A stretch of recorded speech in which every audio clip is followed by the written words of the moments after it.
এমন বহু লোক আছে যারা প্রয়োজনের তুলনায় ভালো মানুষই দেখাতে রাজি নয়। আপনার সমস্যা নিয়ে তাদের কোনো মাথা ব্যথা নেই। তারা নিজেদের দৃষ্টিতে এই পৃথিবীকে দেখে, তাই তারা মনে করে যে যখন তাদের কিছু বলতে কষ্ট হচ্ছে না, তাহলে অন্যদের কিসের কষ্ট। তাদের ব্যবহারের বিপরীত কোনো ব্যবহার থাকতে পারে এটা মনে করতেই তারা অসুবিধা বোধ করে। যার অন্তরে আল্লাহ তাআলার নৈকট্যের স্বাদ আছে, সে সব সময় তার দূরত্বকে ভয় করে।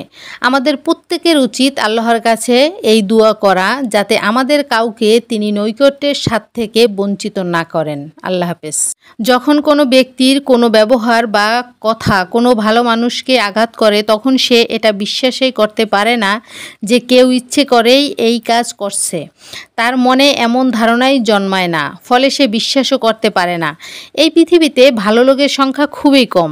এই ধরনের আঘাতপূর্ণ ব্যবহার পেলে তারা মনে করে যে এই ধরনের ব্যবহারের পিছনে নিশ্চয়ই কোনো কারণ আছে।